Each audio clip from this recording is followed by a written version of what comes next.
Olá, sou Isadora, da Liga de Pediatria. Estou aqui hoje com a Júlia, também da Liga de Pediatria, e nós viemos gravar um podcast para o CIT. Com a gente hoje está a doutora Samara, pediatra, preceptora do Unisalesiano, e nós vamos abordar hoje o tema de diarreia aguda na infância. Agradeço o convite mais uma vez da Liga. É um prazer estar aqui com vocês hoje para a gente ter esse bate-papo com uma queixa que é tão comum aí na infância. Então, o que a gente trouxe hoje? Quando se preocupar, né? Então, a gente pode falar de várias coisas, desde diagnóstico até tratamento, mas o foco principal é que, como profissionais da saúde, independente da área, a gente saiba quando interferir e quando se preocupar, principalmente uma criança pequena.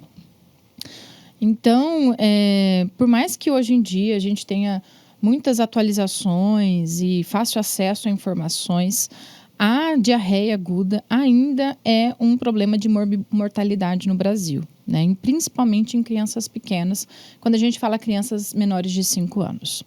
E quando a gente fala de prevenção, 3 fatores são primordiais e são muito importantes para fazer uma prevenção quando se trata de diarreia infecciosa. A vacinação. Então, a carteira vacinal, né, o trabalho que a gente tem feito aí nas UBSs, na atenção primária principalmente, para manter essa vacinação em dia. O apoio à amamentação, então, incentivo à amamentação exclusiva até os 6 meses de idade e, se possível, ainda persistir, né, prolongar. E atenção à microbiota intestinal. Quando a gente fala de microbiota intestinal, a gente tem que ter atenção aqui a 2 pontos importantes. A alimentação adequada, envolvendo inclusive a amamentação, né, o aleitamento materno, mas o consumo exagerado de antibióticos. Então, a gente sabe que o consumo exagerado de antibióticos, esse uso, às vezes até inapropriado, faz com que a gente altere muito a nossa flora intestinal, né, o que a gente chama hoje em dia de disbiose. A gente tem falado muito do eixo intestino-cérebro, né? Então, essa microbiota precisa estar bem adequada. E como a gente define diarreia? Quando eu considero diarreia ou não? Então, a definição de diarreia é 3 ou mais evacuações de fezes líquidas ou amolecidas, né? Atenção só em bebês, porque bebê, de maneira geral, principalmente aqueles que estão em aleitamento materno, já vão ter fezes mais pastosas, né? Mas um aspecto muito mais amolecido, principalmente em crianças grandes. E pode durar até 14 dias, que é uma grande preocupação das famílias, né? Quanto tempo? Porque para a mamãe ela quer que acabe logo, ela não quer que a filha tenha diarreia, o filho tenha diarreia, né? O quanto antes for melhor. Mas a gente tem essas definições. Então, de 7 a 14 dias a gente considera um quadro de diarreia ainda prolongado e persistente acima de 14 dias. Então, é prudente que a partir de 7 dias esses casos já sejam investigados e uma avaliação, né, é importante na criança, mas a preocupação para quadros prolongados é a partir de 14 dias. Então, isso é importante a gente orientar as famílias, né? O quadro de diarreia ainda vai persistir por alguns dias, não vai acabar rápido, né? É claro que com o passar dos dias vai melhorar o episódio, mas ainda vai ter alguns períodos, né? Algum período. Fora a diarreia, né? Quando a gente fala de uma gastroenterite, uma infecção intestinal, fora a diarreia a gente pode ter outros sintomas associados, né? Então, náusea, vômito, redução do apetite, febre. Geralmente essa febre é uma febre baixa, principalmente em quadros virais. E às vezes dor abdominal. Raras vezes muco ou sangue nas fezes, que a gente chama de disenteria. E quem causa isso, né? Quem causa diarreia? 70% a 90% vírus. Então, os mais comuns, né? O campeão, rotavírus, tanto que a gente tem a vacinação, por isso que a gente bate em cima da tecla de manter a carteira vacinal.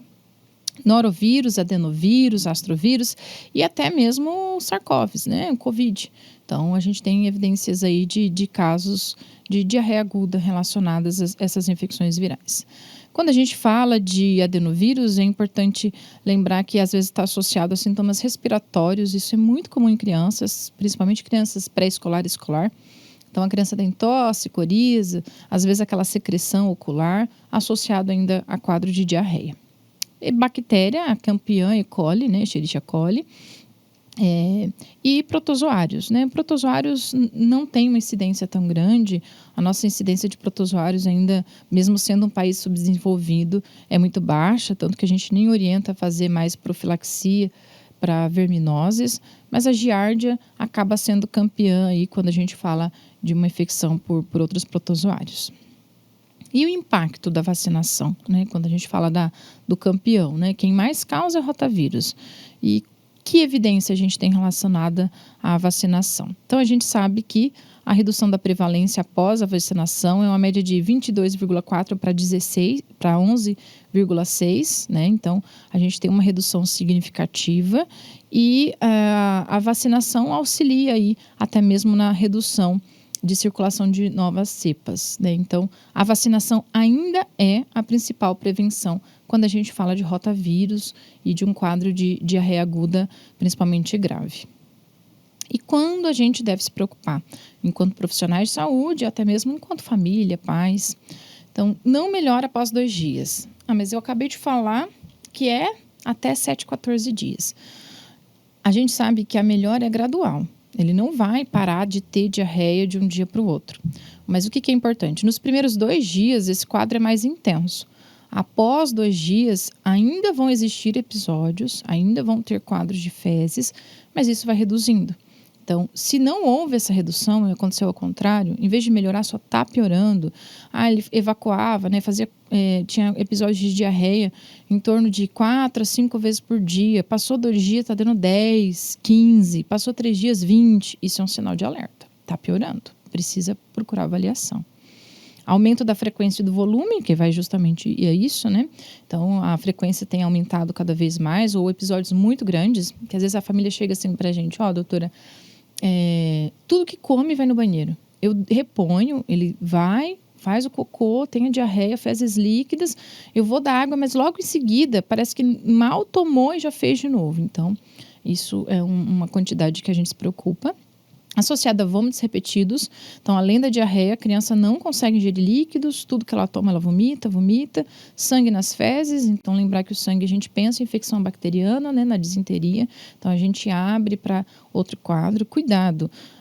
Às vezes, principalmente criança pequena, menos de 2 anos, evacua tantas vezes, começa a fazer fissura anal. E aí tem o que a gente chama de rajas de sangue, né? Então, tem as fezes líquidas com risquinho de sangue. Isso não é disenteria, né? Esse sangramento é por conta de ferir a região íntima, né? A região anal. A gente se preocupa quando o sangue, né? Vai evacuar sangue vermelho vivo.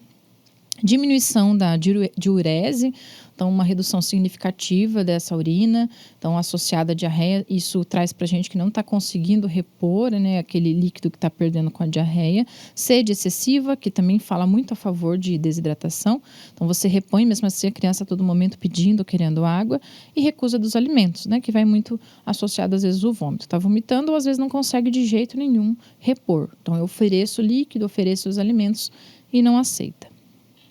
E aí, a gente tem 4 decisões importantes, né? Que a SBP traz muito claro e bem didático para a gente avaliar. Observar, né? Observe, explore, decida e trate. Então, como eu vou avaliar? Quando eu falo em observe, é só de olhar meu paciente. Não preciso nem tocar, só de olhar, né? A semiologia fala muito sobre isso. Eu olho o que eu estou enxergando vendo meu paciente. Então, o estado geral, como que ele está? Ele está ativo, tranquilinho no colo da família? Ou ele está muito irritado, choroso, prostrado? Ou ainda letárgico, né? Nem se mexe, nem levanta. Está no colo da mãe, não acorda em nenhum momento enquanto a gente está fazendo a consulta. Os olhos têm brilho ou os olhos estão fundo, com um aspecto mais prostrado? Sede, o paciente tem mantido bastante sede, quer água com facilidade ou ele não consegue beber água de jeito nenhum. Você oferece água para a criança, ele não aceita. Se tem ou não lágrimas e como que está a boca, né, o aspecto da língua. A língua está seca, muito seca ou tem saliva. Isso vai fazer uma classificação sem desidratação, então é diarreia que não tem desidratação e eu vou seguir uma linha de tratamento. Com desidratação ainda, desidratação muito grave. Quando a gente fala de explore, aí a gente precisa fazer o exame físico, né? Então, eu passei daquela parte da semiologia de ectoscopia, conversei, olhei meu paciente e agora eu vou tocá-lo e examiná-lo. Então, sinal da prega abdominal, né? Então, a gente vai fazer uma pinça na região da pele, do abdômen e vou avaliar esse retorno. Desaparece imediatamente, lentamente ou muito lentamente, mais do que 2 segundos para redução da prega. Pulso, Então, vou verificar pulso do paciente e perda de peso. Então, a gente se preocupa bastante quando essa perda de peso é acima de 10% do peso do paciente, peso corporal. E, através disso, eu vou ter minha decisão. Então, eu vou decidir se não tem sinais de desidratação. Se tem sinais de desidratação, então, quando a gente vai avaliar se tem sinais, eu preciso de pelo menos 2 desses. Eu não preciso ter todos, pelo menos 2. Ou ainda se a minha desidratação é muito grave. E para ter uma desidratação muito grave, eu preciso ter 2, né, desses sinais comentados entre o observe e o explore, sendo pelo menos um dos considerados mais graves, né, que ele marcou com asterisco, que é não bebe líquido de jeito nenhum e o pulso está fraco ou o pulso está ausente. Esse pulso fraco e ausente fala muito a favor de um choque hipovolêmico, que é a nossa maior preocupação, principalmente em crianças menores de 1 ano. É aqui que a gente tem que estar atento. E isso vai levar a gente ao tratamento. Plano A, B ou C. Então, eu preciso observar, explorar e ter a minha decisão. Através da minha decisão, eu vou saber tratar, né? Então, isso é importante. E aí, quando a gente fala de tratamento? Quando a gente vai falar do plano A, então o plano A não precisa de soro endovenoso, é o soro via oral. Então, quem é esse meu paciente? É aquele paciente que não tem sinais de desidratação. A família procurou porque está com quadro de diarreia, mas a criança está ativa, está reativa, ela tem uma boa perfusão, o pulso está ok, então não tem sinais de desidratação. Então, eu preciso o quê? Aumentar e orientar a família, aumentar a ingestão de líquidos e prescrever o soro de reidratação oral, SRO, e orientar que a cada evacuação tem uma reposição. Então, fez cocô, vai lá e repõe. Manter o aleitamento materno e manter a alimentação de preferência mais saudável possível. E sempre orientar sinais de alarme à família. Então, todos esses sinais que a gente falou que a gente vai avaliar, a família tem que estar ciente e saber observar. Quando que ela deve voltar, qual o sinal importante que ela tem que observar. E além de higiene adequada, né? Evacuou, tentar higienizar as mãos, né? Dar banhos de preferência, cuidado com lenço umedecido, cuidados aí para não contaminar toda a família, né? E ficar todo mundo da família acabar se contaminando. E observar e orientar sobre pioras e retornar, principalmente se não houver melhora após 2 dias e ao contrário, só piora. E suplementar com zinco. Então, o tratamento A é basicamente suporte, hidratação e orientação para essa família. Quando a gente fala de volume de soro de reidratação oral, a gente tem uma recomendação. A SBPE e a Organização Mundial da Saúde trazem isso para a gente, né? Então, menores de 1 ano, a gente vai fazer uma média de 50 a 100 ml. 1 a 10 anos, a gente faz de 100 a 200 ml. E acima de 10 anos, o volume que conseguir tomar, né? E quando a gente fala de dengue, a gente também fala muito de soro de reidratação oral. Então, a gente faz por holiday, né? Uma média de 60 a 80 ml por quilo dia, que dá muito parecido com isso. Então, se a gente pegar o peso da criança e fazer, dá muito próximo esse valor que a OMS deixou de uma maneira mais didática para a gente orientar. E o que é muito importante, eu sempre falo lá para vocês quando a gente está nessas discussões de aula, né? Precisa prescrever, porque às vezes a família fica com essa sensação, não vai tomar, tá tudo bem. Precisa entender que é o tratamento. É um tratamento, faz parte do tratamento, se não mais o importante, né? Eu acredito que o mais importante, justamente porque eu preciso repor e a nossa principal preocupação quando a gente fala de diarreia é desidratação e choque hipovolêmico. Então, precisa tomar. Não tá tomando e não aceita nem água nem leite, então precisa retornar. Não tem como ficar sem, tá? E o tratamento do plano B? Quando a gente fala do plano B, é aquele paciente que não necessariamente vai precisar de endovenoso, mas ele vai precisar de uma observação. Então, não é aquele paciente que vai embora para casa com as orientações e a receita. Esse a gente precisa avaliar como que está a aceitação da dieta e principalmente a aceitação do líquido. Então, de imediato, eu vou prescrever ali na unidade de saúde o soro de reidratação em pequenos volumes, né? Eu vou escolher um volume entre 50 a 6 ml e vou observar esse paciente entre 4 a 6 horas ali na unidade, mantendo o aleitamento materno se for bem aceito. E vou reavaliar com frequência. Se eu reavaliei o paciente e ele ficou bem, aceitou, mamou, comeu, aceitou o soro de reidratação, lembrando que eu nem fiz endovenoso, foi tudo via oral. Eu posso migrar para o plano A e orientar essa família para fazer o suporte que a gente já comentou, né? Fazer todo o tratamento em casa, domiciliar. Agora, Se eu vou reavaliar esse paciente e ele ainda não teve melhora, lembrando que o plano B é aquele paciente que chegou com desidratação e não teve melhora, em torno de 3 a 4 horas, ele ainda mantém uma desidratação e uma aceitação pequena de líquidos, eu preciso internar. Então, eu vou encaminhar o paciente para o hospital para realizar a internação, justamente para não correr risco dessa desidratação se tornar uma desidratação grave. A gente até pode considerar em bebês e crianças pequenas, se não aceita líquido de maneira alguma, passagem até de sonda nasogástrica. E se eu tiver dúvida, será que meu paciente melhorou? Eu não sei se ele ainda está no B, se ele está no C, né? Estou um pouco insegura. Em caso de insegurança, vai ser sempre C. Não pense. É preferível que a gente tome cuidado em excesso, principalmente em relação à desidratação, do que libere esse paciente e ele evolua. Então, na dúvida, né, se eu vou manter no B e vou manter mais em observação, a gente sempre optar pelo plano C. Então, lembrando que plano A e B ainda não falei sobre hidratação venosa. Aqui sim. Então, hidratação venosa. Então, plano C.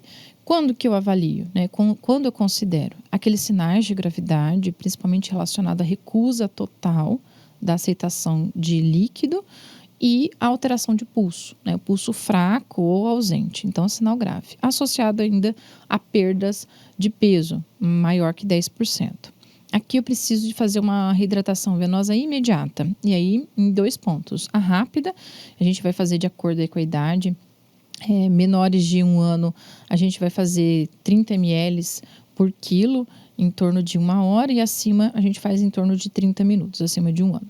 E ainda manutenção. Manutenção vai ser entre 2 horas e meia, 5 horas, uma média de 70 ml por quilo. E eu vou reavaliar com frequência esse paciente. Então, ele está lá, deu unidade, né, na unidade de saúde. Eu prescrevi a hidratação tanto rápida como manutenção, mas não é um paciente que eu posso deixar lá. Eu preciso reavaliar ele. Mesmo que ele já esteja internado, ou mesmo que ele esteja aguardando uma vaga de internação, é um paciente que eu preciso reavaliar, porque é um paciente com potencial risco. E é importante que não só a hidratação venosa esteja sendo feita, como o soro de reidratação via oral assim que possível. Então, vou fazer a expansão endovenosa e vou manter a oferta via oral, aleitamento materno e soro de reidratação via oral. Assim que o meu paciente começar a aceitar muito bem a dieta via oral e o soro de reidratação oral, a orientação é que a gente suspenda endovenoso para o mais precoce possível programar a alta desse paciente. Então, alimentação e aleitamento assim que estabilizado, não tem nenhum sinal de choque, não é um paciente crítico, a gente pode manter via oral. E observar 6 horas ou mais, né? Crianças pequenas associadas à febre, principalmente febre alta, a gente precisa investigar mais. Então, quando a gente fala de criança pequena, é muito comum a diarreia estar associada a infecções, pneumonias, influenza, covid, dengue e né, ainda infecção de urina. Então, crianças pequenas a gente tem que estar bem atento. Sempre encaminhar esse paciente quando é mais de 14 dias. Então, mais de 14 dias precisa investigar, não tem como, principalmente se ele está preenchendo um critério para plano C. E todo mundo menos de 6 meses ou com sinal de alarme. Então, qualquer sinal de alarme daquele que a gente tinha observado na tabela, ou crianças muito pequenas precisam ser internadas para investigação.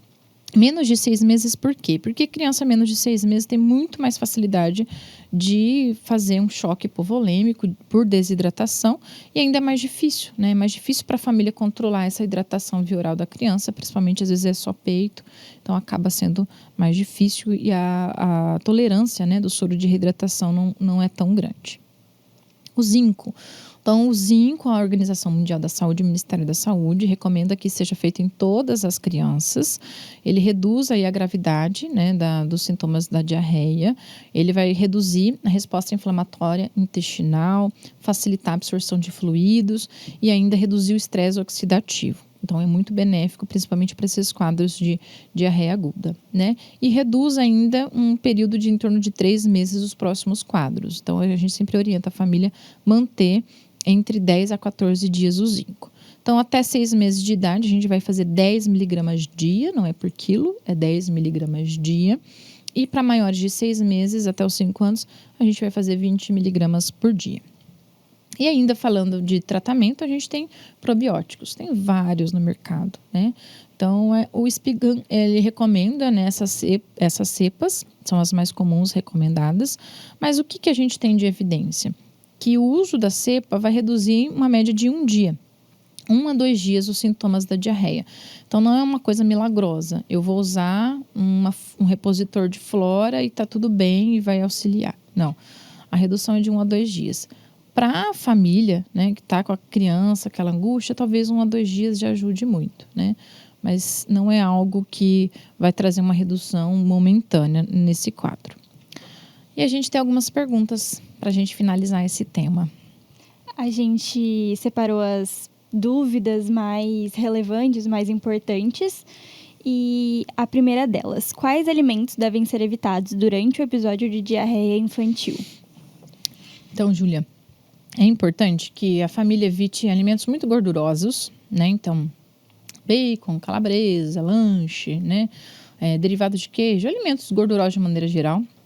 Refrigerante, então, são coisas que às vezes você vai atrapalhar, né? Um consumo em excesso. E leite de vaca, por exemplo, é claro, leite materno não. Leite materno é o melhor do mundo e, ao contrário, vai até ajudar no tratamento. Mas, de imediato, assim, alimentos muito gordurosos, refrigerantes, industrializados, ultraprocessados devem ser evitados. A prioridade é alimentos sempre saudáveis, né? E outra coisa muito comum é Gatorade, né? Então, as famílias acham que, ok, pode dar o Gatorade aí, né? Que vai ajudar. E ao contrário, Gatorade tem muita glicose, muito sódio. Eu vou fazer uma sobrecarga renal, eu vou piorar a minha diarreia. Então, em vez de ajudar, eu vou atrapalhar o quadro. Então, Gatorade é uma coisa que não deve ser usada. É soro de reidratação oral, água e leite materno. Doutor, uma outra dúvida é em relação aos sinais de desidratação. Você comentou vários deles, só que eu acho que é um ponto que acaba que as famílias ficam muito em dúvida por não conseguirem identificar realmente quando é um sinal ou não de desidratação e quando esse sinal é um sinal de alarme para os pais poderem buscar o atendimento de um pronto-socorro, por exemplo. Sim, é uma coisa que eu falo, Isadora, eu sempre falo isso nos meus atendimentos e oriento muitas mães, na dúvida, vá. Eu estou insegura, não espera. Na dúvida, vá. Nem que você precise 5, 10 vezes no mesmo dia, vá, tá? Não fique inseguro em casa. Isso é importante para uma família. É uma coisa que a gente precisa passar para a família, né? Mas eu não quero ir toda vez, eu fico indo lá, vá, tá? É a vida do seu filho, vá. Porque a criança, às vezes, a evolução é muito rápida. Tem muito, né? A gente vê isso muito na prática clínica. A criança é atendida de manhã bem e à tarde ela volta muito mal e muito grave. Então, isso precisa ficar muito claro. A primeira coisa, na dúvida, sempre vá. Orientar a família. Volte quantas vezes for necessário. Mas, de maneira geral, quando que eu vou me preocupar com a desidratação? Não faz xixi. Eu estou há mais de 6 horas sem fazer xixi. Uma criança pequena, principalmente menores de 1 ano, né? Eu falo menores de 1 ano porque ele não consegue falar, né? Às vezes o grande, uma criança de 6, 7 anos, a gente consegue avaliar e perguntar, mas criança de menor de 1 ano não tem. Então, não faz xixi. Não tem saliva. Você olha para o olho fundo. Prostração. Não só a prostração, que a gente fala de prostração, aquela criança que não acorda, só quer ficar deitada. Ou muito irritado. Só chora o tempo todo, né? Eu tento acalmar e chora. Recusa da dieta, não aceita nenhum tipo de líquido, não aceita o leite ou muitas evacuações. Então, fez 10 evacuações em menos de 1 hora. Não precisa esperar, né? Tem que ir para o pronto-socorro. Evacuando com muita frequência. Eu reponho aquilo que eu comentei. Eu reponho o líquido, continuo fazendo cocô e não para e parece que só piora. Não esperar e procurar o quanto antes. Perfeito. E fora a recusa, né? Não aceita de jeito nenhum. Eu ofereço e não aceita o líquido ou o soro de reidratação ou até o leite. Outra dúvida é após quantos episódios de diarreia é preocupante e que deve ser procurado um atendimento médico? Então, Juliana, não existe um valor exato para isso, né? Então, é claro, a gente considera acima de 3 um episódio de diarreia, ou seja, menos de 2 pode, pela literatura, nem ser considerado diarreia, mesmo que seja assim, um episódio líquido, né? Pelo menos 3 ou mais. Não existe um valor exato. O que a gente sabe é que se esse episódio aumenta muito o volume e a intensidade, precisa procurar. Principalmente quando associado a esses sinais que a gente acabou de comentar, né? De desidratação, recusa da dieta. Mas quando esses episódios ficam muito numerosos, em um intervalo muito curto, ou aquilo que eu comentei, passou 2 dias, em vez de melhorar, esses episódios só aumenta, é um sinal de alarme para retornar para atendimento médico. Mesmo que foi assim, hoje de manhã, chegou à noite, aumentou, precisa retornar. Doutora, em relação aos bebês, que a gente estava comentando, principalmente em menores de 1 ano, por eles não falarem, né? É sempre uma alerta para a família quando esse bebê apresenta diarreia? Nem sempre.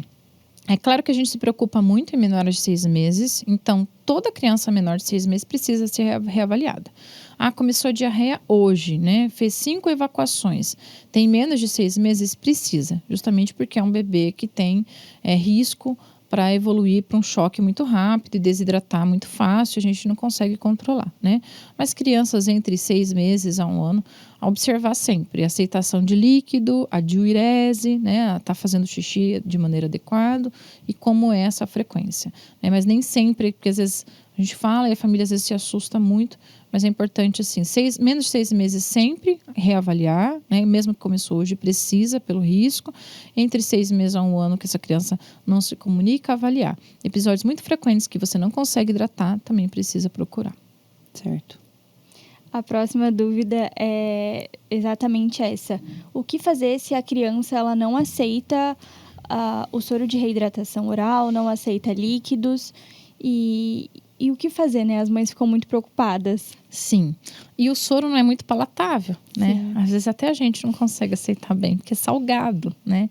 A gente tem várias marcas no mercado e algumas marcas têm sabor de fruta, né? Água de coco, guaraná. Isso às vezes facilita, né? Porque às vezes da atenção primária não tem sabor. Então, às vezes facilita. Eu sempre oriento, às vezes, diluir um pouquinho de suco concentrado, que você, às vezes, acaba melhorando um pouquinho o gosto. Ou fracionar. Você dá em pequenas quantidades, bem gelado. Então, vai dando, às vezes, numa seringa, num copinho divertido, colorido, ou às vezes até na colher, né? Principalmente bebês. Ou, uma coisa que eu gosto bastante de fazer, eu tenho uma prima que mora fora do país e ela sempre falava, a gente acaba fazendo muito isso aqui, né? Aqui fora, e no Brasil, às vezes, não faz tanto. E é interessante porque ajuda muito. Congelar e fazer picolé. Criança grande. Faz picolé e dá o picolé. Agora, né, temporada de calor, nossa região é muito quente. Dá o picolé de soro de reidratação. Lembrando que dura 24 horas na geladeira ou no freezer, mas congela e oferece congelado para a criança, que você consegue, às vezes, ter uma aceitação maior, principalmente em escolares. Muito bom. Em quais situações a diarreia ela vai precisar ser tratada com antibióticos? Então, lembrando que um quadro bacteriano que precisa de antibiótico, a maioria é viral. Rotavírus, o principal que a gente falou, adenovírus. Então, quadros virais não têm necessidade de antibiótico. Então, quando suspeita de um quadro bacteriano? Febre alta, persistente, muito alta, 39, 39,5, 40 graus. Prostração, sintomas importantes de dor, né? Associado às vezes vômito e disenteria. Né? Disenteria, né? Também é um indicativo aí para fazer uso de antibiótico. Fora isso, não tem. É aguardar, ter paciência, zinco, soro de reidratação, observar sempre sinais de desidratação e paciência, porque vai durar até 14 dias, 7 a 14 dias podendo ter essa E mesmo duração. que exceder esses 14 dias, ou entre esses 7 e 14 dias, a gente pode continuar observando só. Se não tiver nenhum sinal desses de gravidade, febre alta persistente, prostração, mudança muito importante do estado geral e disenteria, não tem necessidade de entrar com antibiótico. Lembrando que o antibiótico é um dos causadores para alteração da minha microbiota intestinal. Então, se eu fizer uso, né, sem necessidade para um quadro viral, ao invés de ajudar a minha microbiota, eu estou atrapalhando e piorando mais ainda, favorecendo mais desbiose. Em vez de melhorar o quadro de diarreia, eu estou piorando esse quadro de diarreia. E no caso, as crianças que estão em aleitamento materno, ele pode ser ofertado o tempo todo? O tempo todo, livre demanda. Livre demanda. Livre demanda. Quanto mais, melhor, né? Então, o leite materno é o nosso melhor leite do mundo. A gente fala muito isso muitas vezes. Eu adoro falar sobre isso muitas vezes também. Então, a natureza é muito sábia, né? Quando a criança está doente, a mãe produz anticorpos para isso. Então, vai produzir mais anticorpos justamente para proteger essa criança. Então, se tem um melhor remédio do mundo, é o leite materno para proteger e ajudar nesses quadros de diarreia e até evitar a desidratação. É livre demanda. A mãe conseguiu, é livre demanda. Falando nisso, esses dias na unidade de saúde, quão diferente é ver o que as pessoas pensam, né? Teve uma mãe que chegou e falou, mas meu filho ali não aceita água. Ele era menor de 1 ano. Não aceita água, não aceita... Menos ainda, acho que menor que 6 meses, uns 6 meses. E ela não sabia que podia hidratar com o aleitamento materno. E aí, não, a gente explicou que sim, pode, não precisa ser necessariamente água, né? Sim, lembrando, Júlia, que até os 6 meses não precisa da água. Sim. É leite materno exclusivo. Então, o leite já tem toda a quantidade de água adequada, né? 60% a 70% do leite materno é água para nutrir essa criança, para hidratar essa criança. Então, menos de 6 meses não precisa nem de água, é leite materno. Livre demanda.